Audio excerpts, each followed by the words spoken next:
اعوذ باللہ من الشیطان الرجیم بسم اللہ الرحمن الرحیم الحمد للہ الاول بلا اول کان قبلہ والآخر بلا آخر یکون بعدہ الذي قصرت عن رؤيته ابصار الناظرین وعجزت عن نعته اوهام الواصفین ثم الصلاة والسلام على اشرف الانبیاء والمرسلین وخاتم النبیین سیدنا ونبینا ومولانا ومولا الثقلین جد الحسن والحسین بالقاسم محمد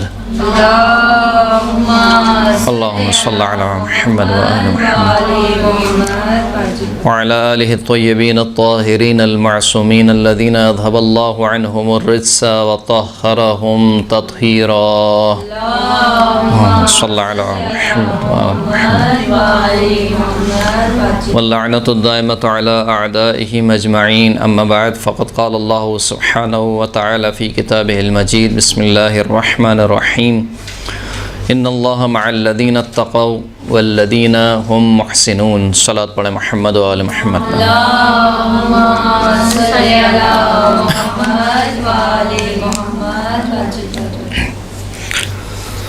سب سے پہلے تو آپ تمام مومنات کی خدمت میں اور بالخصوص مراجع کرام علماء کرام بالخصوص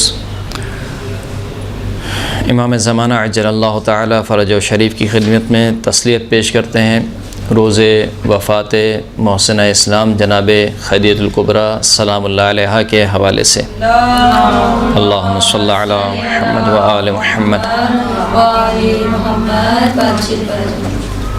جناب خدیجہ کی شخصیت یقیناً آپ نے مطالعہ کیا ہوگا، پڑھا بھی ہوگا، کئی دروس آپ نے سنے ہوں گے۔ ہم صرف اشارتاً کچھ جملے جناب خدیجہ کے بارے میں کر کے اپنے موضوع سے متصل ہو جائیں گے۔ جناب خدیجہ کی شخصیت وہ شخصیت ہے کہ جو ایک طریقے سے اپنے اندر جامعیت رکھتی ہے، یعنی کوئی یہ نہیں کہہ سکتا کہ فقط عورتوں کے لیے نمونہ عمل ہے، بلکہ ایسا کردار ہے جو نہ فقط عورتوں کے لیے بلکہ عورتوں کے ساتھ ساتھ مردوں کے لیے بھی نمونہ عمل ہے۔ انفاق کی مجسم پیکر، عورت کے جہاد کی مجسم پیکر، استقامت کی مجسم پیکر کا نام جناب خدیجہ الکبریٰ سلام اللہ علیہا، کہ کس طریقے سے اول المسلمات، اول المصلین، اول المصلیات، سب سے پہلی اسلام لانے والی، سب سے پہلی رسول خدا کے پیچھے نماز پڑھنے والی عورت، جس کا نام جناب خدیجہ الکبریٰ سلام اللہ علیہا، کہ جس نے، اگر یہ کہا جائے تو غلط نہیں ہوگا جملہ، کہ اسلام کو اپنی آغوش میں پالا ہے، یعنی اسلام کے اوپر اپنا سب کچھ لٹا دینے والی کا نام جناب خدیجہ الکبریٰ ہے، یعنی ہر حوالے سے۔ ایک مرتبہ یہ ہوتا ہے کہ انسان کے پاس مال و دولت ہوتی ہے تو وہ مال و دولت لٹا دیتا ہے، لیکن اس کے علاوہ آگے نہیں بڑھتا اس سے۔ لیکن جناب خدیجہ نے نہ فقط اپنا مال دیا، یعنی یہ بھی جناب خدیجہ کر سکتی نہیں کہ صحیح ہے میں نے شادی کر لی ہے، میرے پاس یہ سارا مال ہے، یہ سارا کا سارا مال تمہارے لیے، لیکن اس سے جو آگے ہے وہ میں انجام نہیں دے سکتی۔ لیکن نہ صرف جناب خدیجہ نے مال کو خرچ کیا، مال کے ساتھ ساتھ رسول اللہ کو تسلی دینا، رسول اللہ کے ہر قدم پر ساتھ کھڑی رہنا، یہ بہت مشکل کام ہوتا ہے، یعنی جہاں پر ایک پورا کا پورا معاشرہ آپ کے خلاف ہے۔ یعنی آپ تصور کریں، جو آپ میں سے شادی شدہ خواتین ہیں وہ تصور کریں کہ آپ کے شوہر کے خلاف پورا کا پورا معاشرہ ہو جائے اور آپ کا شوہر تنہ تنہا ہو، ایسے میں اپنے شوہر کا سہارا بننا، یعنی وہ رسول جو کہ رحمت للعالمین ہے اس کے لیے رحمت بننا، وہ جناب خدیجہ الکبریٰ سلام اللہ علیہا۔ تو یہ جناب خدیجہ کا کردار ہے جس میں سب کچھ موجود ہے، انفاق موجود ہے، ثبات قدم جسے کہتے ہیں، ایمان پر قائم رہنا، محکم ارادہ رکھنا، محکم ایمان کی حامل ہونا، یہ تمام کی تمام باتیں جناب خدیجہ کی سیرت میں پائی جاتی ہیں۔ ہماری گفتگو چل رہی تھی امیر المؤمنین علی ابن ابی طالب علیہ السلام کے خطبہ حمام کے بارے میں، جسے خطبہ متقین بھی کہا جاتا ہے۔ کچھ تعارف ہم نے پچھلی گفتگو میں پیش کیا تھا، اور تقویٰ کے حوالے سے ہم نے مقدمتاً کچھ عرائض آپ کی خدمت میں پیش کیے تھے، جن میں سے ہم نے یہ باتیں آپ کی خدمت میں پیش کی تھیں کہ تقویٰ کا معنی کیا ہے، اور تقوی کے معنی آزادی کا سلب ہو جانا نہیں ہے، آزادی کا چھن جانا نہیں ہے، بلکہ تقوی جو ہے وہ انسان کی حفاظت کرتا ہے، انسان کو بچاتا ہے۔ جس طریقے سے انسان لباس پہنتا ہے تو لباس پہننے کا مطلب یہ نہیں ہوتا کہ انسان نے اپنے آپ کو محدود کر لیا ہے، بلکہ جب انسان لباس پہنتا ہے تو یہ لباس اس کو گرمی سردی سے بچاتا ہے، اس کے عیوب کو چھپاتا ہے اور اس کی شخصیت کو نکھارتا ہے۔ یہی وجہ ہے کہ جو قرآن مجید نے تعبیر پیش کی ہے تقوی کی، لباس سے شباہت دی ہے، وَلِبَاسُ التَّقْوَى ذَلِكَ خَيْرٌ، اور تقوی کا جو لباس ہے یہ بہترین لباس ہے۔ یعنی یہاں پر تقوی کو تشبیہ دی ہے لباس سے، اور لباس سے تشبیہ دینے کا مطلب یہی ہے کہ تقوی جو ہے وہ آپ کی پروٹیکشن کے لیے ہے، آپ کی حفاظت کے لیے ہے۔ ایسا نہیں ہے کہ آپ اگر تقوی اختیار کریں گے تو آپ کی آزادی سلب ہو جائے گی۔ اولاً تو ہم آزاد ہیں نہیں، جیسے کہ ہم نے پچھلی گفتگو میں عرض کیا تھا کہ ہم سب کے سب اللہ کے بندے ہیں۔ بندے کا مطلب یہ ہوتا ہے کہ اس کی اپنی کوئی مرضی نہیں ہوتی، جو مرضی ہوتی ہے اس کے خالق کی، اس کے مالک کی مرضی ہوتی ہے، لہٰذا ہم آزاد نہیں ہیں۔ دوسری بات، اگر فرض بھی کر لیا جائے کہ ہم کچھ حد تک آزاد ہیں، تب بھی تقوی منافات نہیں رکھتا ہے اس بات سے کہ ہماری آزادی سلب ہو جائے، بلکہ تقوی ہماری حفاظت کے لیے ہے۔ جس طریقے سے خداوند کریم نے تقوی کو تشبیہ دی لباس سے، کہ لباس انسان کو بچاتا ہے گرمی اور سردی سے، اس کے عیوب کو ڈھانپتا ہے، اس کی شخصیت کو نکھارتا ہے۔ بعین اسی طریقے سے تقوی انسان کو بچاتا ہے، انسان کے عیوب کو ڈھانپتا ہے اور انسان کی شخصیت کو نکھارتا ہے۔ ایک اور بات جو تقوی کے سلسلے میں ہمیں عرض کرنی ہے وہ یہ کہ اگر کوئی شخص متقی ہو جائے، خداوند کریم اسے توفیق دے، تقوی کا معنی ہرگز یہ نہیں ہوتا کہ اب اس سے کوئی گناہ سرزد نہیں ہو سکتا۔ تقوی کا معنی یہ نہیں ہے کہ آپ یہ کہیں کہ اب یہ متقی بن گیا، اب یہ یعنی اسے کہنا چاہیے کہ بلڈ پروف ہو گیا ہے گناہوں سے۔ ایسا نہیں ہے کہ کوئی بھی متقی شخص، ایسا نہیں ہے کہ اگر وہ متقی بن گیا ہے تو اب وہ گناہوں سے بالکل محفوظ ہو گیا ہے، اب اس سے گناہ سرزد ہو ہی نہیں سکتے، ایسا نہیں ہے۔ کیونکہ وہ جو درجہ ہے وہ درجہ کس کا درجہ ہے؟ وہ معصومین کا درجہ ہے، عصمت کا درجہ ہے۔ وہ عصمت کا درجہ ہے کہ جہاں پر ہم کہتے ہیں کہ ان سے گناہ سرزد نہیں ہو سکتے، لیکن متقین سے گناہ سرزد ہو سکتے ہیں۔ دوسری بات یہ ہے کہ یہی وجہ ہے کہ تقوی اکتسابی ہے۔ اکتسابی کا کیا مطلب ہے؟ یعنی آپ حاصل کر سکتے ہیں۔ اس لیے جگہ جگہ قرآن مجید میں کہا گیا اتقوا اللہ، اتقوا اللہ، اللہ کا تقوی اختیار کرو، اللہ سے ڈرو، جو بھی آپ مانا کریں تقوی کا۔ نہ جانے کتنی آیات ہیں قرآن مجید میں کہ اتقوا اللہ، لیکن کوئی ایک آیت آپ کو ایسی نہیں ملے گی کہ جس میں یہ کہا گیا ہو کہ عصمت اختیار کرو، اس لیے کہ عصمت خدا دادی ہے۔ خدا دادی، خدا جسے چاہتا ہے اسے عطا کرتا ہے، انسان حاصل نہیں کر سکتا۔ عصمت اکتسابی نہیں ہے۔ علیکم السلام ورحمۃ اللہ۔ توجہ کی میں نے کیا کہہ رہا ہوں میں؟ اگر آپ کی سماعتیں بیدار ہیں، تقوی اکتسابی، اکتسابی کا مطلب یعنی انسان حاصل کر سکتا ہے، صحیح ہے، لیکن عصمت اکتسابی نہیں ہے۔ آپ سمجھیے اس کو، مثال کے طور پر آپ کسی حیوان سے بولے کہ تم انسان بن جاؤ، وہ نہیں بن سکتا۔ کیوں نہیں بن سکتا؟ یہ اکتسابی نہیں ہے، خدا نے دی ہے۔ خدا نے مجھے انسان بنایا ہے، اس کو حیوان بنایا ہے، یہ خدا دادی ہے۔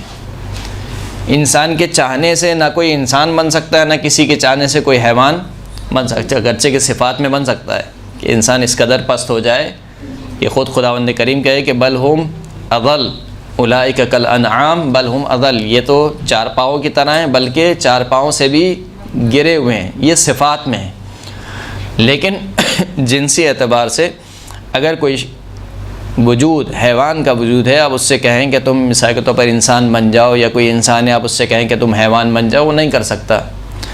اسی طریقے سے عصمت خدا دادی ہے، خدا جسے چاہتا ہے اسے عطا کرتا ہے۔ یہی وجہ ہے کہ خدا نے عصمت حاصل کرنے کا نہیں کہا قرآن مجید میں، بلکہ جو عصمت والے تھے ان کا اعلان کیا، انما یرید اللہ لیذھب عنکم الرجس اہل البیت ویطہرکم تطہیرا۔ اللہم صلی علی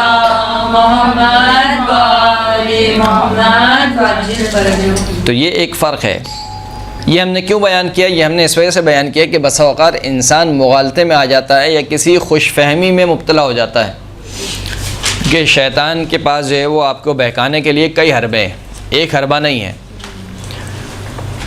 جو بہت زیادہ نمازی اور پرہیزگار ہوتا ہے اس کو بہکانے کے لیے ایک الگ حربہ ہے، جو نمازی اور پرہیزگار نہیں ہے اس کو بہکانے کے لیے ایک دوسرا حربہ ہے، جو عالم ہے اس کے لیے دوسرا حربہ ہے، جو متعلم ہے یعنی طالب علم ہے اس کو بہکانے کے لیے ایک الگ حربہ ہے. ہر ایک کے لیے الگ الگ حربے ہیں. جو نماز شب کا پابند ہے اس کے لیے ایک الگ حربہ ہے، جو نماز شب کا پابند نہیں ہے اس کے لیے ایک الگ حربہ ہے. تو بس اوقات جب انسان شریعت پر عمل پیرا ہو جاتا ہے اور شریعت پر عمل پیرا ہوتے ہوئے شرعی احکامات پر عمل کرنے لگتا ہے، یہاں تک کہ مستحبات کوئی بجا لانے لگتا ہے، یہاں تک کہ اس کی کوئی نماز شب قضا نہیں ہوتی ہے، تو پھر شیطان اس طریقے سے آتا ہے انسان کے اوپر کہ تم تو بہت ہی کیا ہو گئے ہو، متقی بن چکے ہو، یعنی گویا تم نے کوئی اعلیٰ درجہ حاصل کر لیا ہے. اسے کہتے ہیں کہ عبادت میں علامہ ہو گئے، غرور پر مبتلا ہونا، غرور میں مبتلا ہونا، عبادت کے معاملے میں غرور میں مبتلا ہونا کہ یعنی میری عبادتیں تو ماشاءاللہ سے بہت ہو گئی ہیں. یا مثال کے طور پر میں نے تو 50 سال سے میں لگاتار 40 پہ جا رہا ہوں مثال کے طور پر، یا 50 سال سے میں مثال کے طور پر جو ہے وہ حج انجام دے رہا ہوں، 50 حج ہو گئے میرے مثال کے طور پر. جو بھی عبادات ہیں بہرحال چاہے وہ مستحب عبادات ہوں چاہے وہ واجب عبادات ہوں، تو انسان کو بہت متوجہ رہنا چاہیے کہ اپنے دشمن کے بارے میں کہ وہ آپ سے بہت زیادہ چلاک ہے. وہ جس نے انبیاء کو نہیں چھوڑا ہے، اگرچہ کہ انبیاء معصوم ہیں لیکن بہرحال ترک اولا تو انبیاء سے ہوا، تو جس نے آدم کو نہیں چھوڑا وہ ابن آدم کو کیا چھوڑے گا. تو لہٰذا انسان کبھی بھی یہ نہ سمجھے کہ اب تو میں اس قدر متقی ہو گیا ہوں کہ گویا اب میں عصمت کے درجے پر فائز ہو گیا ہوں. نہ اپنے متعلق انسان یہ اس غلط فہمی کا شکار ہو، نہ کسی دوسرے کے متعلق انسان اس غلط فہمی کا شکار ہو کہ فلاں شخص جو ہے وہ عصمت کے درجے پر پہنچ چکا ہے. تو ہم یہ عرض کر رہے تھے آپ کے سامنے کہ متقی وہ نہیں ہوتے کہ جن سے کوئی گناہ سرزد نہ ہو، ان سے بھی گناہ سرزد ہوتے ہیں، لیکن جب ان سے گناہ سرزد ہوتے ہیں تو ان کی کیفیت کچھ اور ہوتی ہے. خداوند کریم سورہ اعراف میں ارشاد فرماتا ہے کہ ان الذین اتقوا اذا مسهم طائف من الشیطان تذکروا فاذا هم مبصرون. بے تحقیق وہ لوگ جنہوں نے تقوی اختیار کیا جب ان کو شیطان کا کوئی گروہ مس کرتا ہے یعنی ان کو بہکاتا ہے تو کیا کرتے ہیں؟ تذکروا، وہ فوراً سے متذکر ہو جاتے ہیں، یاد خدا میں اپنے آپ کو مشغول کر لیتے ہیں، یعنی وہ سمجھ جاتے ہیں کہ ہم سے غلطی ہو گئی ہے. یعنی وہ غلطیوں کے سمندر میں غوطہ ور نہیں ہوتے ہیں کہ غلطی تو اب ہو گئی ہے بس اب مثال کے طور پر غلطی پہ غلطی انسان انجام دیتا رہے، ایسا نہیں. اگر غلطی ہو جاتی ہے تو فوراً سے سمجھ جاتے ہیں کہ یہ آج مجھ سے غلطی ہوئی ہے، لہٰذا اس کا مجھے جبران کرنا ہے، مجھے توبہ کرنی ہے، جو بھی کرنا ہے بھارت. فَإِذَا هُمْ مُبْصِرُونَ، جیسے ہی وہ متذکر ہوتے ہیں وہ فوراً سے دیکھنے والے ہو جاتے ہیں، یعنی ان کی قلب کی روشنائی واپس آ جاتی ہے، بینائی واپس آ جاتی ہے. اسی طریقے سے آل عمران میں خداوند کریم نے ارشاد فرمایا کہ وَسَارِعُوا إِلَىٰ مَغْفِرَةٍ مِّن رَبِّكُمْ وَجَنَّةٍ عَرْضُهَا السَّمَاوَاتُ وَالْأَرْضُ، جلدی کرو، دوڑو اپنے رب کی مغفرت کی طرف اور اس جنت کی طرف کہ جس کا جو عرض ہے، جس کا جو رقبہ ہے وہ زمین اور آسمانوں کے برابر ہے. یعنی اس کی جو پیمائش ہے وہ زمینوں اور آسمانوں کے برابر ہے. یہ جو جنت ہے کس کے لیے آمادہ کی گئی ہے؟ اعدت للمتقین، یہ جنت آمادہ کی گئی ہے متقین کے لیے.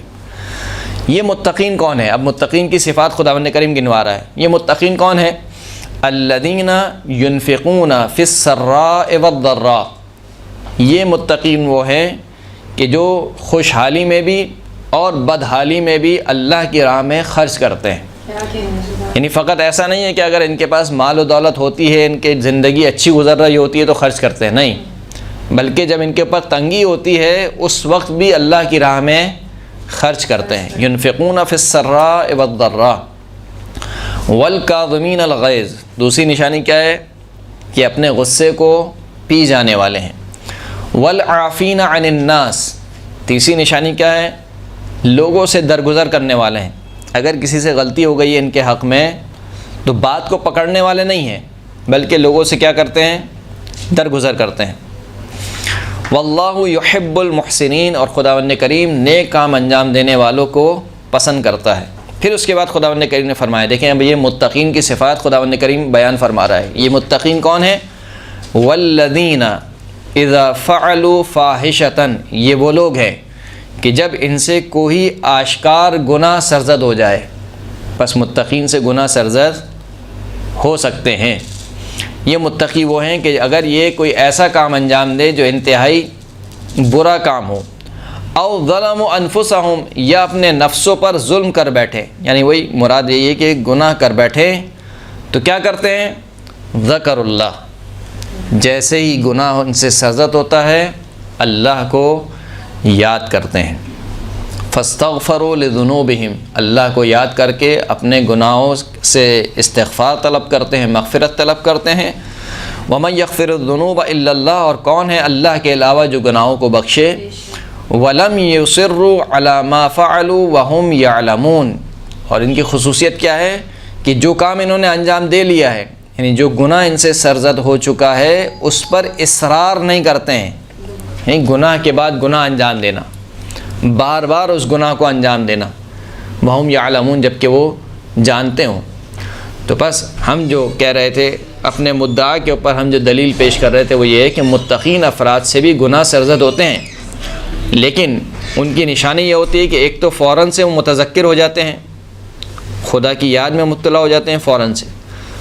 دوسرا، توبہ کرنے میں دیر نہیں کرتے، جیسے ہی ان کو معلوم ہو جاتا ہے کہ مجھ سے گناہ سرزد ہوا ہے، استغفروا فاستغفروا لذنوبہم، اپنے گناہ کے لیے کیا کرتے ہیں؟ مغفرت طلب کرتے ہیں۔ اور تیسرا یہ کہ لم یصروا، اصرار نہیں کرتے ہیں، گناہ پر گناہ نہیں کرتے ہیں۔ سورہ آل عمران آیت نمبر 133 سے 135 تک 3 آیتیں ہیں گی۔ تو اس کا مطلب یہ ہے کہ تقویٰ ایک وہ چیز ہے کہ جو حاصل بھی ہو سکتی ہے اور زائل بھی ہو سکتی ہے، یعنی کوئی شخص اس خوش فہمی میں نہ رہے کہ ایک مرتبہ اگر وہ متقی بن گیا تو اب وہ تا عمر متقی رہے گا، یا اپنی زندگی کی آخری سانس تک اب اس سے کوئی تقویٰ چھین نہیں سکتا۔ ایسا نہیں ہے، تقویٰ جس طریقے سے آ سکتا ہے اس طریقے سے جا بھی سکتا ہے، جیسے کہ سورہ اعراف میں ہی خداوند کریم نے بیان فرمایا کہ وَاتْلُ عَلَيْهِمْ نَبَأَ الَّذِي آتَيْنَاهُ آیَاتِنَا، ان کے اوپر اس شخص کا قصہ پڑھو کہ جس کو ہم نے اپنی آیات دی تھیں۔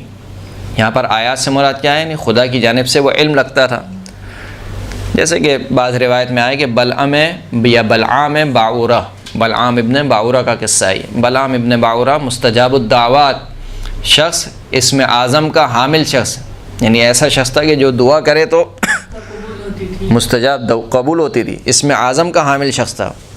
خداوند کریم کہہ رہا ہے کہ ہم نے اس کو آیات دی تھیں، ہم نے اس کو اپنا علم دیا تھا، پھر کیا ہوا؟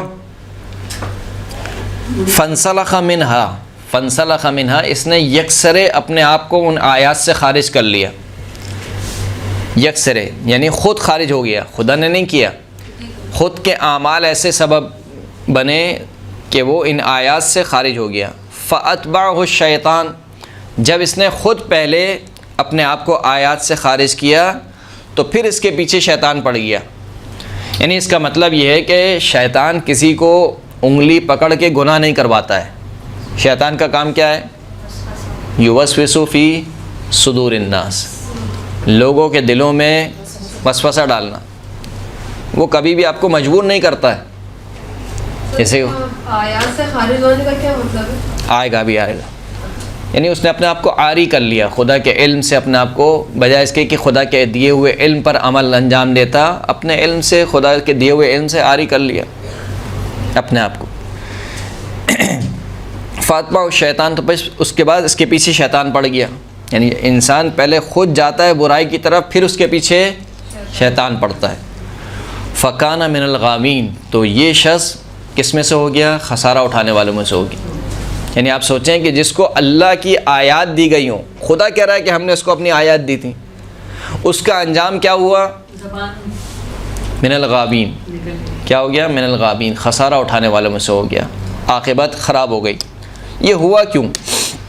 وَلَوْ شِئْنَا لَرَفَعْنَاهُ، اگر ہم چاہتے تو اس کو اور بلند مقام عطا کرتے، یعنی یہ جس منزل پر تھا ابھی، اس کا مطلب یہ کہ تقویٰ کے درجات ہیں۔ انسان یہ نہ سمجھے کہ ایک مرتبہ اس منزل پر آ گیا بس اب ختم، نہیں، بلکہ نہ جانے کتنے درجات ہیں۔ ویسے جو درجات بیان کیے جاتے ہیں کہ مثال کے طور پر انسان اس قدر متقی ہو جائے کہ شبہات سے بھی پرہیز کرے، یہ بہرحال ظاہری اعتبار سے ہیں، لیکن معنوی اعتبار سے بہرحال درجات ہیں۔ کہا کہ لو شئنا لرفعناہ، اگر ہم چاہتے تو اس کو مزید ترقی عطا کرتے، یعنی ہم چاہتے سے مراد یہ کہ خدا نے اپنی طرف نسبت اس وجہ سے دی کہ بہرحال توفیق کس کی جانب سے ہے؟ اللہ کی جانب سے۔ یعنی یہ شخص اگر ہمارے دیے ہوئے علم پر عمل کرتا تو ہم کیا کرتے؟ اس کے درجات کو اور بلند کرتے۔ لرفعناہ بہا ولکنہ اخلد الی الارض، یہاں سے اس کی بیماری زائل ہو رہی ہے۔ آپ نے کہا نا فنسلخ، کیسے اس نے اپنے آپ کو آیات سے خارج کیا؟ کہا ولکنہ اخلد الی الارض، لیکن یہ زمین سے چپک کر رہ گیا۔ یعنی کیا مطلب؟ یعنی دنیا کی رنگینی میں گم ہو گیا۔ حب دنیا، حب الدنیا رأس کل خطیئہ، دنیا کی محبت ہر خطا کی کیا ہے؟ جڑ ہے۔ وَلَكِنَّهُ أَخْلَدَ إِلَى الْأَرْضِ،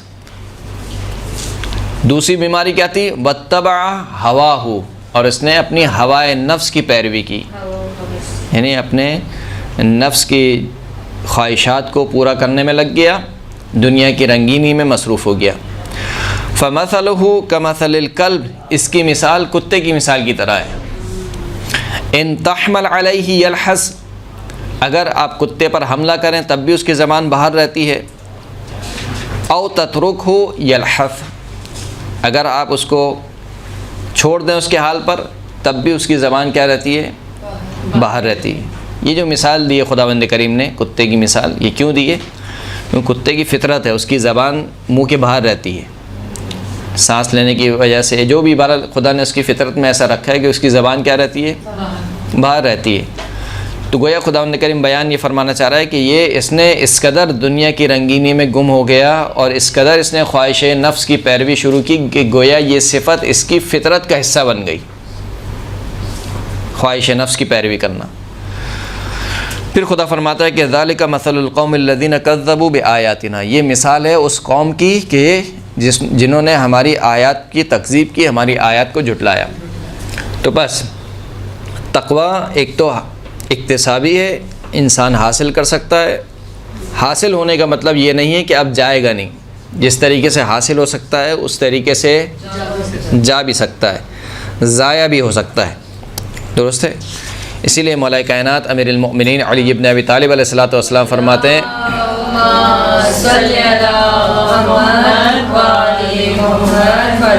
کہ عباد اللہ اوصیکم بتقوی اللہ، اے خدا کے بندو میں تم لوگوں کو اللہ کے تقوی کی وصیت کرتا ہوں۔ یہ بھی خطبہ نہج البلاغہ میں خطبہ نمبر 191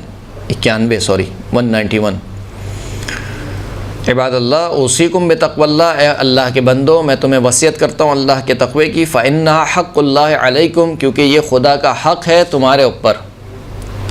اللہ کا تقوی اختیار کرنا اللہ کا حق بنتا ہے، کیونکہ جب وہ خداوند کریم جب سب کچھ دینے والا خداوند کریم کی ذات ہے تو پھر اس کا حق بنتا ہے کہ ہم اس کے بتائے ہوئے طریقے کے مطابق زندگی بسر کریں، اور اسی کا دوسرا نام کیا ہے؟ تقوی ہے۔ الموجبۃ علی اللہ حقکم، یہی وہ حق، یہی وہ تقوی ہے کہ جو اللہ پر تمہارے حق کو لازم کر دیتا ہے، یعنی دو طرفہ ہے۔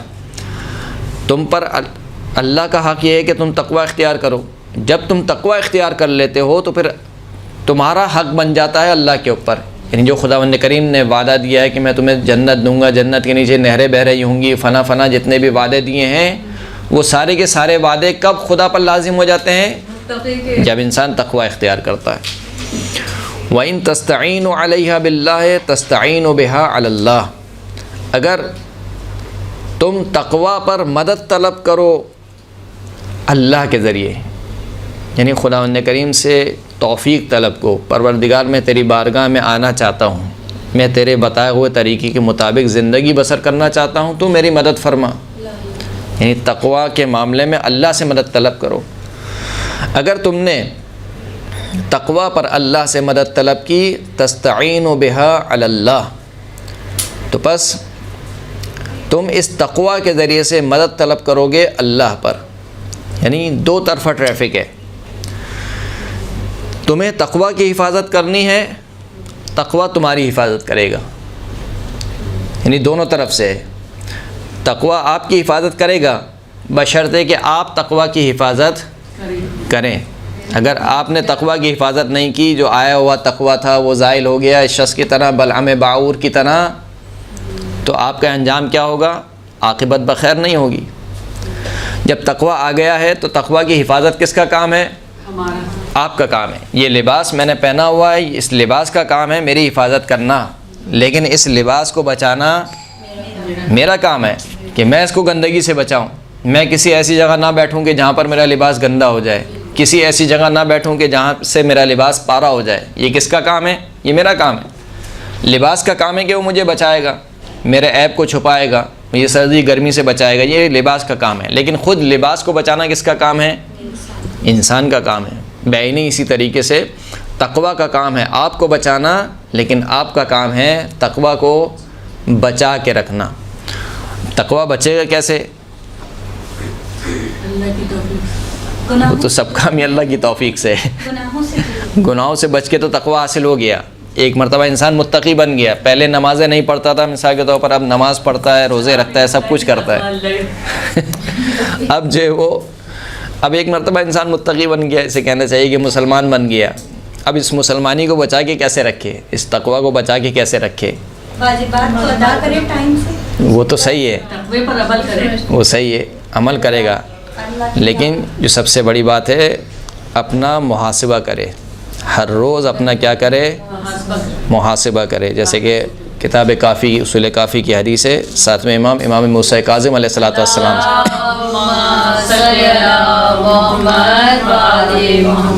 امام فرماتے ہیں کہ لیس منا من لم یحاسب نفسہ فی کل یوم، جو ہر روز اپنے نفس کا محاسبہ نہ کرے وہ ہم میں سے نہیں ہے۔ ہر روز اپنے نفس پر چیک اینڈ بیلنس نہ دیکھے، یعنی خلاصہ یہ ہے کہ انسان جانوروں کی طرح زندگی نہ گزارے، کھایا پیا سویا جاگا اٹھا بیٹھا، اس سے گپ شپ ماری اور بس ختم ہو گیا۔ نماز ایک جو روٹین کی پڑھنی تھی وہ پڑھ لی، روزہ ایک روٹین کا رکھنا تھا وہ رکھ لیا، ختم ہو گئی۔ یہ غفلت کی زندگی ہے جو انسان گزار رہا ہے۔ ایک انسان جو آگاہانہ زندگی گزارتا ہے، جو بصیرت کے ساتھ زندگی گزارتا ہے، وہ کب گزار سکتا ہے؟ جب اپنا محاسبہ کرے گا۔ یعنی انسان یہ سمجھے، جیسے میں مثال دوں، شاید مثال غلط نہیں ہوگی، ایک ماں کے ساتھ جب اس کا بچہ چل رہا ہوتا ہے تو ماں کی کیفیت کیا ہوتی ہے؟ ماں ہر وقت مراقب رہتی ہے، یعنی دیکھتی رہتی ہے اپنے بچے کو، کہیں گر نہ جائے، ادھر نہ چلے جائے، پکڑتی رہتی ہے، بلاتی رہتی ہے، ادھر آ جاؤ، بیٹھ جاؤ، پھر بچہ بھاگ کے جاتا ہے، پھر اس کو پکڑ کے لے کے آتی۔ یہی کام انسان کو اپنے نفس کے ساتھ کرنا ہے، یعنی گویا نفس اس کا کیا ہے؟ بچہ ہے، اس کو دیکھنا ہے، اس کو چھوڑ نہیں دینا اس کے اوپر، اس کی خواہشات کو نہ مطلقاً رد کرنا ہے کہ نہیں، نہ تمہیں موبائل دیں گے، نہ تمہیں ٹی وی دیں گے، نہ تمہیں آئس کریم، نہ کچھ بھی نہیں، ایسا بھی نہیں ہے۔ نہ بالکل اس کے سامنے غلام بن جانا ہے کہ جی حضور میرے آقا جو آپ کہیں آپ کا حکم سر آنکھوں پر، ایسا بھی نہیں کرنا ہے۔ اعتدال کے ساتھ نفس کو لگام دے کر چلنا ہے۔ تو یہ کب ہوگا؟ جب انسان محاسبہ کرے گا۔ فرماتے ہیں کہ لیس منا، جی سر اور ہے اس کی کہ ہم ہر وقت اللہ کی اطاعت کس طرح کر سکتے ہیں، اس کی ایک بہت خوبصورت مثال ہے کہ جس طرح گاؤں کی خواتین پانی کا وہ مٹکا رکھتی ہیں سر پہ، وہ چل بھی رہی ہوتی ہیں، اس کا دھیان سارا اس پہ ہوتا ہے کہ وہ بیلنس رہے، گرے بھی نہیں نیچے اور وہ پہنچ بھی جائے اپنے ایسی ہر لمحے، ایسی تو ہر لمحے خیال میں رکھنا پڑتا ہے ان سب چیزوں۔ تقویٰ کی مثال کسی عارف نے اسی طریقے سے دی ہے۔ کسی نے پوچھا کہ تقویٰ کیا ہے؟ کہا کہ تم کسی خاردار زمین پر چلے ہو کبھی؟ کہا کہ ہاں کبھی اتفاق ہوا۔ کہا کیسے چلتے ہو؟ کہا بہت بچ بچ کے چلتا ہوں کہ کہیں کانٹا نہ چبھ جائے، لگ نہ جائے۔ کہا بس اسی کا نام تقویٰ ہے، تمہیں خاردار چیزوں سے اپنے آپ کو بچا کے رکھنا ہے۔ تقویٰ تمہیں بچائے گا، تمہیں اپنے تقویٰ کو بچا کے رکھنا ہے۔ فرماتے ہیں کہ من لم یحاسب منا لیس منا من لم یحاسب نفسہ فی کل یوم، ہم میں سے نہیں ہے کہ جو ہر روز اپنے نفس کا محاسبہ نہ کرے۔ فَإِنْ عَمِلَ حَسَنًا اسْتَزَادَ اللہ، اگر دیکھے کہ آج نیکی انجام دی ہے تو اللہ سے مزید نیکی کا مطالبہ کرے، توفیق طلب کرے، خدایا آج مثال کے طور پر یہ نیک کام انجام دیا ہے، مجھے مزید توفیق دے کہ میں مزید نیک کام انجام دوں۔ وَإِنْ عَمِلَ سَيِّئًا، اور اگر آج دیکھے کہ کوئی برائی انجام دے دی ہے، کسی کی غیبت کر دی ہے، کسی کے حق میں مثال کے طور پر کوتاہی کی ہے، کسی کا حق کھا لیا ہے یا خدا کے حق میں کوتاہی کی ہے، تو کیا کرے؟ استغفر اللہ، اللہ سے استغفار کرے، یعنی حقیقی معنی میں فقط تسبیح نہیں پڑھے، وتابا، اور توبہ کرے۔ تو اس کے ذریعے سے انسان کیا کر سکتا ہے؟ اپنے تقوی کو بچا سکتا ہے۔ ایک صلوات پڑھے محمد و آل محمد۔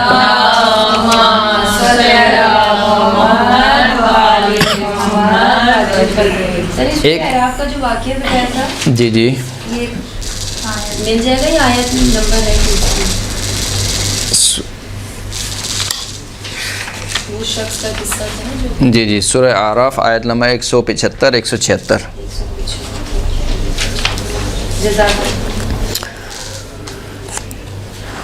تو یہاں تک کی گفتگو ہو گئی ہماری کہ تقوی تو اکتسابی ہے، حاصل کیا جا سکتا ہے، دوسرا جس طریقے سے حاصل ہو سکتا ہے اس طریقے سے ضائع بھی ہو جاتا ہے، دوسرا یہ کہ تقوی انسان کی حفاظت کرتا ہے، انسان کو اپنے تقوی کی حفاظت کرنی ہے۔ چوتھا نقطہ یہ ہے کہ انسان یہ نہ سمجھے کہ تقوی کا تعلق فقط کس سے ہے؟ فروعات سے، اعمال سے ہے۔ تقوی کا تعلق فقط اعمال سے نہیں ہے، بلکہ تقوی کی منزل عقیدے سے شروع ہوتی ہے اور عمل پر ختم ہوتی ہے۔ شیطان عمل کا بہت متقی تھا، لیکن عقیدے کا اتنا ہی فاسق و فاجر تھا، اور اگر ایسا نہ ہوتا تو خداوند کریم کبھی بھی کافروں کو نہ کہتا کہ تقوی اختیار کرو، کافروں کو نہ کہتا، کافر ابھی تو ایمان نہیں لائے، اگر تقوی کا تعلق فقط اعمال سے ہوتا، عقیدے سے کوئی تعلق نہیں ہوتا، تو کافروں کو یہ کہنے کی کیا ضرورت ہے کہ اتقوا اللہ، اتقوا النار التی اعدت للکافرین، یا اتقوا النار التی وقودها الناس والحجارہ اعدت للکافرین، ڈرو اس آگ سے کہ جس کا جو ایندھن ہے وہ لوگ اور پتھر ہیں، کہ جس کو آمادہ کر رکھا ہے خداوند کریم نے، کس کے لیے؟ کافروں کے لیے۔ تو یہ جو خطاب ہے کس سے؟ کافروں سے۔ تو کافروں کو تقوی الہی کی دعوت دینا، اس کا مطلب ہے کہ عقیدے سے تقوی شروع ہوتا ہے اور عمل پر ختم ہوتا ہے۔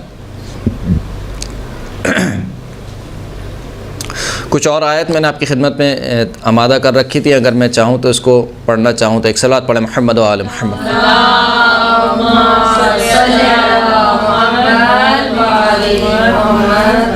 وَإِن تَتَوَلَّوْا يَسْتَبْدِلْ قَوْمًا غَيْرَكُمْ ثُمَّ لَا يَكُونُوا أَمْثَالَكُمْ، سورہ مبارکہ محمد صلی اللہ علیہ وآلہ وسلم کی آیت نمبر 38 ہے کہ اگر تم نے منہ پھیرا، روگردانی کی، تو یستبدل قوما غیرکم، خدا کے لیے بہت آسان ہے کہ وہ تمہارے علاوہ ایک دوسری قوم کو لے آئے گا، یعنی کام کوئی مشکل کام نہیں ہے۔ ثم لا یکونوا امثالکم، پھر وہ جو قوم خداوند کریم لائے گا وہ تمہاری طرح نافرمان نہیں ہوگی۔ درست ہے۔ یا ایھا الذین آمنوا من یرتد منکم عن دینہ فسوف یأتی اللہ بقوم یحبهم ویحبونہ اذلۃ علی المؤمنین اعزۃ علی الکافرین، اے صاحبان ایمان، تم میں سے جو بھی اپنے دین سے پھر جائے تو بس خدا ان قریب ایک ایسی قوم کو لائے گا کہ جن سے اللہ محبت رکھتا ہوگا اور وہ اللہ کو محبوب ہوں گی یا اللہ سے محبت رکھتی ہوں گی، اذلۃ علی المؤمنین، مومنین کے سامنے خاضع ہوں گی، اعزۃ علی الکافرین، کافرین کے مقابل میں غالب ہوں گی، یجاہدون فی سبیل اللہ، اللہ کی راہ میں جہاد کرنے والی، ولا یخافون لومۃ لائم، کسی ملامت کرنے والی کی ملامت سے نہیں ڈریں گی، ذالک فضل اللہ یؤتیہ من یشاء واللہ واسع علیم، یہ اللہ کا فضل ہے کہ خدا جسے چاہتا ہے عطا کرتا ہے۔ تو بس سمجھ میں یہ آتا ہے کہ یہ توفیق الہی ہے، تقوی الہی، کہ جس کی وجہ سے انسان دنیا اور آخرت کی سعادت حاصل کر سکتا ہے۔ یہ توفیق طلب کرنی پڑتی ہے. جی توفیق طلب بھی کرنی پڑتی ہے، مانگنی پڑتی ہے. بس اوقات خداوند کریم خود بھی دے دیتا ہے امتحان کے لیے، اور پھر جب انسان اس توفیق کو نہیں سنبھال سکے، جیسے کہ بلعام باعور کی طرح، اور مزید بہت سے قصے ہمارے سامنے، تاریخ کے بہت سے کردار ہمارے سامنے موجود ہیں. خود صدر اسلام میں کچھ کردار تھے جو آپ کو نظر آتے ہیں، پھر اس کے بعد کے جو کچھ کردار ہیں جو ہمیں نظر آتے ہیں. اسی لیے جو تقاضا کیا ہے خداوند کریم نے ہم سے، وہ کیا کہ ایمان لاؤ، پھر ثم استقاموا، اس ایمان پر ثابت قدم رہو. یعنی اصل جو صحیح ہے، تم ایمان لیا ہے، بہت بڑا کام کیا، لیکن اس سے بڑھ کر کام کیا ہے؟ ثابت قدم رہنا، کہ جس کی مجسم مثال جناب خدیجہ سلام اللہ علیہ ہے، کہ نہ صرف یہ کہ ایمان لائیں، ثم استقاموا، یعنی آخر دم تک استقامت پذیر رہیں اس ایمان کے اوپر. شعب ابی طالب میں یہاں تک کہ جڑی بوٹیاں کھانا پڑ، یعنی وہ جو ملکۃ العرب ہے، وہ شعب ابی طالب میں جڑی بوٹی کھانے پر مجبور ہو گئی. وہ ملکۃ العرب کے جو ایک مرتبہ جو لباس پہن لیتی تھی دوبارہ نہیں پہنتی تھی. اس نے اپنا سارا لباس، سارا سونا، ساری جائیداد سب اسلام کے نام پر قربان کر دی. اور کہیں پر بھی کوئی ایک بھی، اسے کہنا چاہیے، کسی موقع پر کوئی ایک ضعیف روایت بھی نہیں ملتی کہ جناب خدیجہ نے کوئی شکوہ کیا ہو رسول اللہ سے. جب ہم یہ باتیں پڑھتے تھے تو ہمارے استاد کہتے تھے کہ یہ استثنائی خواتین ہیں، یعنی ان کا جو شمار ہے وہ عام خواتین سے ہٹ کر ہے. خیر واقعاً تو ایسی ہے، لیکن بہرحال ہم سب کے لیے نمونہ عمل ہے. خداوند کریم ارشاد فرماتا ہے کہ جناب آسیہ کے بارے میں، وضرب اللہ مثلا للذین آمنوا امرأۃ فرعون، خداوند کریم مثال پیش کرتا ہے صاحبان ایمان کے لیے فرعون کی بیوی کی. اذ قالت رب ابن لی عندک بیتا فی الجنہ، جب جناب آسیہ نے کہا کہ پروردگار میرے لیے جنت میں اپنے پاس سے کیا بنا دے؟ گھر بنا دے.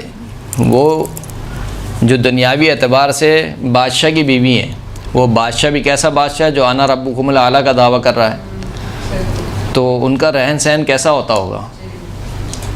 یعنی آج جو ایک لڑکی کی جو ڈریم لائف ہے وہ اسے حاصل تھی، بڑا سا گہل محل، کام کرنے والے، کوئی کام خود نہ کرنا پڑے، صحیح ہے، کپڑوں کا ڈھیر لگا ہو، مثال کے طور پر سونے کا ڈھیر لگا ہو، یہی چاہیے ہوتا نا، اور کیا چاہیے ہوتا.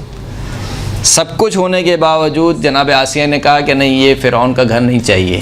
رب ابن لی عندک بیتا فی الجنہ، پروردگار جنت میں تیرا گھر چاہیے، یہ فرعون کا محل نہیں چاہیے. نجنی من فرعون وعملہ، خدایا مجھے فرعون اور اس کے عمل سے نجات دے، ونجنی من القوم الظالمین، اور ظالم قوم کے عمل سے مجھے نجات دے. تو بہرحال یہ کچھ خواتین تھیں کہ جن کے کردار کو خداوند کریم نے نمونہ عمل کے طور پر پیش کیا. خطبے کا امیر المومنین نے آغاز کیا جب جناب حمام نے اصرار کیا کہ مجھے متقین کی ایسی صفات بیان کریں کہ گویا ان کو میں اپنے آنکھوں سے دیکھ رہا ہوں. تو امیر المومنین نے خدا کی حمد کی، اور پھر رسول اللہ صلی اللہ علیہ وآلہ وسلم اور ان کی آل پر درود بھیجا. اللہم صلی علی محمد و آل محمد. جیسے کہ اسلامی طریقہ کار یہی ہے کہ پہلے خدا کی حمد و ستائش کی جاتی ہے، اور پھر اس کے بعد رسول اللہ اور ان کی آل پر درود بھیجا جاتا ہے. یہ کون سی بک ہے؟ یہ شرح خطبہ متقین، شرح خطبہ متقین در نہج البلاغہ، یہ فارسی میں. خطبہ دینے یعنی خطبہ آغاز کرنے کے بعد جو پہلا جملہ مولا کائنات نے ارشاد فرمایا وہ کیا تھا؟ اما بعد فإن اللہ سبحانہ خلق الخلق حین خلقہم غنیا عن طاعتہم. خداوند کریم جو پاک اور منزہ ہے، اس نے خلقت کو خلق کیا جب وہ خلق کر رہا تھا اس حال میں کہ غنیا عن طاعتہم، ان کی اطاعت سے خداوند کریم بے نیاز تھا.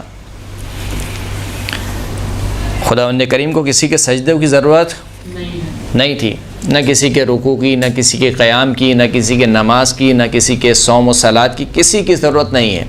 غنی الحمید، ایھا الناس انتم الفقراء الی اللہ واللہ هو الغنی الحمید. اے لوگو تم سب کے سب اللہ کے فقیر ہو، فقط خداوند کریم ہے جو کہ غنی ہے۔ غنی سے مراد کیا ہے؟ کسی کی طرف احتیاج نہیں رکھتا، کسی کی طرف۔ غنی علی الاطلاق، بے تمام معنی جسے فارسی میں کہتے ہیں، بے تمام معنی بے نیاز ہستی، اسے کسی کی ضرورت نہیں ہے۔ تو پہلا جملہ جو مولا کائنات نے ارشاد فرمایا کہ خداوند کریم نے جب خلقت کو خلق کیا تو اس حال میں خلق کیا کہ خداوند کریم ان کی اطاعت سے بے نیاز تھا۔ گویا مولا کائنات حمام کو یہ سمجھانا چاہتے ہیں کہ اگر کوئی شخص متقی بن رہا ہے یا بننا چاہتا ہے تو پہلے تو اس بات کو اپنے ذہن نشین کر لے کہ تمہارے اس تقوی کی اللہ کو ضرورت نہیں ہے۔ یعنی یہ نہ سمجھو کہ خداوند کریم جو تم سے چاہ رہا ہے کہ تم نمازیں پڑھو، تم روزے رکھو، تو تمہارے نمازیں پڑھنے سے اس کی خدائی میں کچھ اضافہ ہو جائے گا، تمہارے روزہ رکھنے سے مثال کے طور پر اسے کچھ فائدہ ہوگا، اس کے چاہنے والوں کی تعداد میں اضافہ ہو جائے گا، دنیا میں اس کے سجدے کرنے والے بڑھ جائیں گے مثال کے طور پر۔ خدا ان چیزوں سے کیا ہے؟ بالاتر ہے، تمہارے تقوی کی ضرورت نہیں ہے اللہ کو۔ تو سب سے پہلی بات جو متقی کو مد نظر رکھنی ہے وہ یہ کہ اللہ کو میرے تقوی کی ضرورت نہیں ہے، مجھے تقوی کی ضرورت ہے، یعنی میں احتیاج رکھتا ہوں، میں ضرورت مند ہوں، اللہ ضرورت مند نہیں ہے کہ ہم کہیں کہ کیسا خالق ہے مثال کے طور پر جو ہمارے تقوی کا محتاج ہے، نعوذ باللہ، جو ہماری نمازوں کا محتاج ہے، جو ہمارے روزوں کا محتاج ہے، ایسا نہیں ہے۔ تو وہ خداوند کریم کیا ہے؟ غنی علی الاطلاق ہے، اسے کسی کی ضرورت نہیں ہے، کسی کی اطاعت کی ضرورت نہیں ہے۔ پھر اس کے بعد دوسرا جملہ مولا کائنات نے ارشاد فرمایا کہ آمنا من معصیتہم، خداوند کریم جب خلقت کو خلق کر رہا تھا تو اس نے اس حال میں خلقت کو خلق کیا کہ وہ ان سب کی معصیت سے امان میں تھا۔ یعنی ایسا نہیں ہے کہ اگر میں خدا نخواستہ غیبت کرتا ہوں تو خدا کو کوئی نقصان پہنچتا ہے، اگر میں جھوٹ بولتا ہوں تو نعوذ باللہ خدا کی کوئی خدائی میں کمی واقع ہو جاتی ہے، نہ میری اطاعت سے اس کو کوئی فائدہ پہنچتا ہے، نہ میرے گناہ سے اس کا کوئی نقصان ہوتا ہے۔ وہ غنی علی الاطلاق ہے۔ لأنه لا تضره معصیت من عصاه، کیونکہ خدا کو نقصان نہیں پہنچاتی معصیت انجام دینے والے کی معصیت، ولا تنفعه طاعت من اطاعه، اور اطاعت کرنے والے کی اطاعت خدا کو کوئی فائدہ نہیں پہنچاتی۔ یہ سب سے پہلا جملہ ہے جو مولا کائنات بیان کر رہے ہیں صفات متقین میں۔ یہ جو شخص متقی بننا چاہتا ہے اس کو سب سے پہلے یہ بات ذہن نشین کر لینی چاہیے کہ خداوند کریم سب سے بے نیاز ہے، پوری کی پوری خلقت سے بے نیاز ہے۔ جیسے کہ میں نے آیات آپ کی خدمت میں پیش کی کہ اگر خدا چاہے تو تمہاری بجائے کسی اور قوم کو لا سکتا ہے، یستبدل قوما غیرکم، یعنی ایک ایسی قوم کو لا سکتا ہے جو دن رات اس کے آگے سر بسجود رہیں۔ کیا اس نے فرشتوں کو خلق نہیں کیا کہ جو رکوع میں ہے وہ رکوع میں ہے، جو سجدے میں ہے وہ سجدے میں ہے، جو قیام میں ہے وہ قیام میں ہے؟ تو کیا خدا ایسی قوم خلق نہیں کر سکتا ہے؟ لو شاء اللہ، اگر خدا، قرآن مجید میں خداوند کریم نے کئی مرتبہ کئی جگہ پر کہا ہے کہ اگر خدا چاہے تو یہ کام کر سکتا ہے۔ اگر خدا چاہے تو تم سب کو ایک امت بنا سکتا ہے، ایک امت، خود قرآن مجید کی آیت ہے کہ اگر خداوند کریم چاہے تو تم سب کو ایک امت بنا دے۔ ایک امت سے کیا مراد ہے؟ یعنی تم سب کے سب اللہ کی پیروی کرنے والے بن جاؤ، فرما بردار ہو جاؤ، سب کے سب مسلمان ہیں، یعنی کوئی کافر پایا ہی نہ جائے دنیا میں اگر خداوند کریم چاہے۔ تو خدا کی قدرت سے کوئی ٹکرا نہیں سکتا ہے، لیکن اس نے اپنے بندوں کو اختیار دیا ہے، راستے دونوں دکھا دیے ہیں، دونوں راستے دکھانے کے بعد اب اختیار دیا، اما شاکرا و اما کفورا، چاہے تو شکر گزار بنے، چاہے تو کفران نعمت کرے، ناشکرہ بن کرے۔ تو پہلا جو جملہ ہے مولا کائنات کا وہ یہ ہے کہ دیکھو جب خداوند کریم خلقت کو خلق کر رہا تھا تو وہ بالکل بے نیاز تھا، اسے کسی کی ضرورت نہیں تھی، نہ کسی کے۔ یہی والا خطبہ چل رہا ہے نا ابھی؟ جی خطبہ حمام ہی ہے یہ، جی خطبہ حمام 191 نہیں، وہ جو جملہ تھا وہ 191 کا نہج البلاغہ کا تھا، جی وہ بھی نہج البلاغہ تھا۔ نہج البلاغہ میں اصل میں 2 خطبہ متقین ہیں، ایک اور خطبہ بھی ہے کہ جس میں مولا کائنات نے تقوی کی خصوصیات بیان کی ہیں، اور یہ والا جو خطبہ ہے اس کا جو میں نے نمبر آپ کو شاید پچھلے درس میں بتایا تھا یہ والا جو خطبہ ہے یہ 194 193 192 186 اور 184 یعنی مختلف نسخوں میں یہ خطبہ ان نمبروں پر آیا ہے. وہ 191 والا خطبہ جو ہے وہ دوسرا خطبہ ہے. پچھلے ہفتے دیا تھا جی 194 93 صحیح. یہ خطبہ حمام ہے. یہ اسی خطبے کا جو ہے وہ تسلسل ہے. جو ہم عبارت ہم نے آپ کی خدمت میں پیش کی جو آج پڑھ رہے ہیں یہ اسی خطبے کا تسلسل ہے کہ مولا ارشاد فرماتے ہیں کہ فإن اللہ سبحانہ خلق الخلق حین خلقهم غنیا عن طاعتهم آمنا من معصیتهم لأنه لا تضره معصیت من عصاه ولا تنفعه طاعت من اطاعه. پھر اس کے بعد یہ بات جب بالکل واضح ہو گئی اب مولا کائنات نے متقین کی صفات پیش کی. فقسم بینہم معائشہم ووضعہم من الدنیا مواضعہم. بس اللہ نے اپنے بندوں کے درمیان ان کی معیشت کو ان کے روزگار کو تقسیم کیا اور دنیا میں جو ان کی جگہیں تھیں ان سب کو اسی جگہ پر رکھا. یعنی کیا مطلب؟ یعنی خداوند کریم نے اگر کسی کو امیر بنایا ہے تو حکمت کے تحت، کسی کو غریب رکھا ہے تو ایک حکمت کے تحت رکھا ہے. یہ مختلف درجات خداوند کریم نے رکھے ہیں اپنی حکمت کے مطابق. کسی کو اعلیٰ درجہ عطا کیا دنیاوی اعتبار سے، کسی کو پس درجہ عطا کیا دنیاوی اعتبار سے، لیکن بہرحال ہر ایک کا امتحان ہے. جو غنی ہے اس کا بھی امتحان ہے، جو فقیر ہے اس کا بھی امتحان ہے. غنی کا امتحان یہ ہے کہ آیا وہ اپنے مال کو خرچ کرتا ہے اس جگہ پر کہ جس جگہ پر خرچ کرنے کا اللہ نے حکم دیا ہے یا خرچ نہیں کرتا ہے. فقیر کا امتحان یہ ہے کہ آیا وہ صبر کرتا ہے یا صبر نہیں کرتا ہے. اہم یقسمون رحمت ربک نحن قسمنا بینہم معیشتہم فی الحیات الدنیا ورفعنا بعضهم فوق بعض درجات لیتخذ بعضهم بعضا سخریا ورحمت ربک خیر مما یجمعون. سورہ مبارکہ زخرف میں خدا نے کریم ارشاد فرماتا ہے کہ کیا یہ کفار اللہ کی رحمت کو تقسیم کرنے والے ہیں؟ بلکہ خدا نے کریم فرماتا ہے کہ نحن قسمنا بینہم معیشتہم، ہم نے ان کے درمیان ان کی معیشت کو تقسیم کیا، ان کے روزگار کو. یعنی رزق دینے والے کون ہیں؟ ہم ہیں. ہم نے تقسیم کیا فی الحیات الدنیا، دنیا کی زندگی میں. ورفعنا بعضهم فوق بعض، ہم نے بعض کو بعض پر درجات عطا کیے. کیوں؟ لیتخذ بعضهم سخریا، تاکہ ان میں سے بعض دوسرے بعض کا مذاق اڑائیں. یعنی امتحان لیا، امتحان کے نتیجے میں بعض دوسرے بعض کا کیا کرتے ہیں؟ مذاق اڑاتے ہیں. یعنی جس کو ہم نے دنیاوی اعتبار سے اعلیٰ درجہ عطا کیا وہ اپنے سے پس درجے والے کا کیا کرتا ہے؟ مذاق اڑاتا ہے. ورحمت ربک خیر مما یجمعون، جبکہ جو تمہارے رب کی رحمت ہے وہ ان سب سے بہتر ہے جو یہ جمع کرتے ہیں. یعنی یہ مال و دولت، یہ سونا چاندی کے ڈھیر جو یہ لوگ جمع کر رہے ہیں، ان سب سے بہتر کیا ہے؟ خداوند کریم کی رحمت ہے. مال ایک وقت تک نعمت رہتا ہے لیکن پھر اس کے بعد وہ تبدیل ہو جاتا ہے کس میں؟ نقمت میں. نعمت کے جو ضد ہے وہ نقمت ہے، عذاب. نعمت اور اس کا اپوزٹ عذاب. زحمت وہ کراچی والوں کے لیے ہوتی ہے. تو نعمت اور نقمت، یعنی ہر نعمت کے بارے میں ایسی ہے کہ بس اوقات خداوند کریم نعمت دیتا ہے، پھر نعمت کے ذریعے سے ہی خداوند کریم امتحان لیتا ہے. جیسے کہ اولاد سے بڑھ کر کیا نعمت ہے؟ کوئی نعمت نہیں ہے، لیکن خود خداوند کریم کہہ رہا ہے کہ یہ فتنہ ہے.